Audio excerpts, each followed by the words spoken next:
Then boom, one day, all of a sudden, your home's a nightmare. You're arguing with your spouse. You don't enjoy spending any time with your kids. And you look around, you're like, what the heck?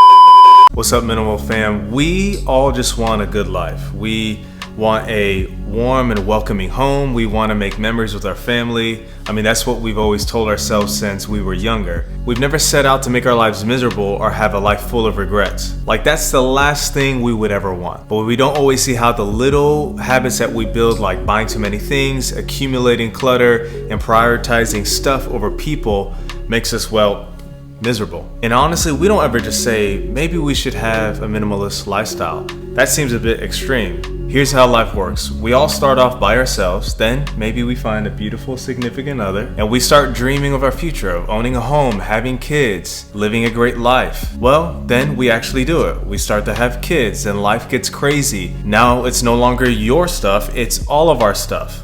Everywhere. Every day you wake up, there's another magnet, another mug, another box, another bin of stuff, another, and you get the point. On top of that, we're just plain out exhausted because we are working all day, or we are managing the household nonstop, cooking, cleaning, diapers, snack time, dinner time, playtime. I mean, when would we really want to sit down and organize a bunch of stuff? Well, this was us. We were honestly just trying to hang on. We just had our first baby. We wanted to have everything we may end up needing because we would hear from so many other people how we would need all this stuff. And that fear was settling in of, what if we don't have this? Or what if we don't have that? And then my exhausting work schedule would just make me want to do nothing when I got home.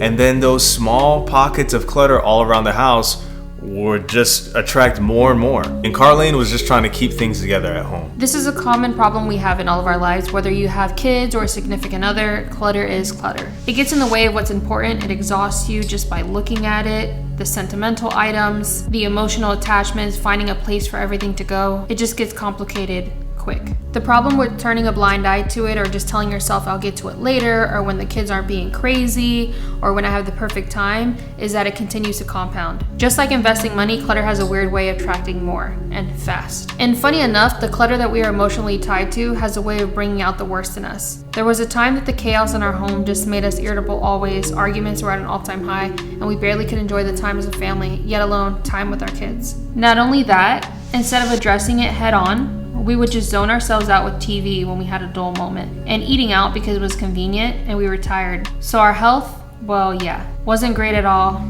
We weren't taking any initiative in our life to change it. We would look at others on social media, envy what we see, then our uncontrolled spending and accumulation of stuff just kept filling empty spaces in our home and just added to the weight we were carrying on our shoulders as a young family. Now look, you don't need to be like every minimalist out there or like the videos that you see on minimalism on YouTube. Rather, we would say you need to make it your own, make it unique to you and the way that you want to live your life. And just making sure that you stay true to the principles of minimalism and making minimalism work for you, not the other way around. Getting rid of that excess weight, that excess stuff that provides little value will just help you just not drift away in that ocean of what people call normal. If you start small, you can really build momentum and worry less about the destination of having that perfectly minimal home. You adopt this way of living and it just becomes your way of life. This stuff doesn't hold your family together. It's the memories and the love that you share between each other. So you're like, okay, great, you got my ear now what? Well, like we said, start small. Pick the smallest and least cluttered area in your house and get rid of what you don't want or need anymore. Resist the urge to go crazy and declutter the entire house. Just kind of feel it out.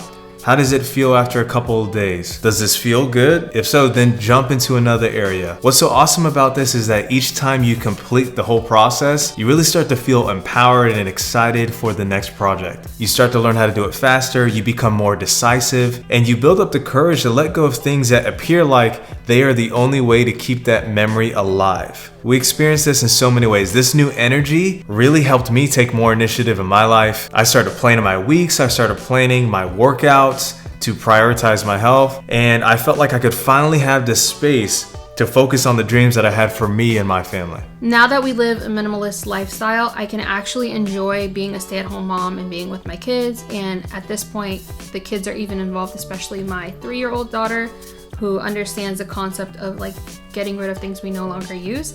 Yes, she understands it. She is almost 4, but it's been such a lifestyle that she gets it. And now I don't feed into the hype that we have to give our kids everything we never had. I believe in teaching our kids everything we never learned and raising them to be everything we never were. I like that.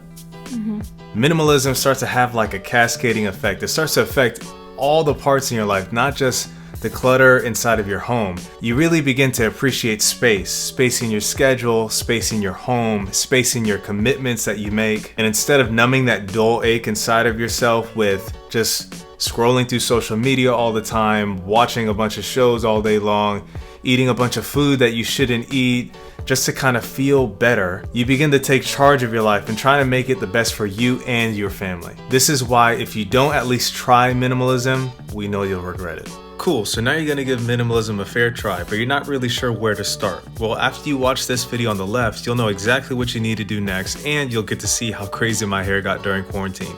Make sure to subscribe to our channel, and as always, stay minimal, friends. We will see you in the next video.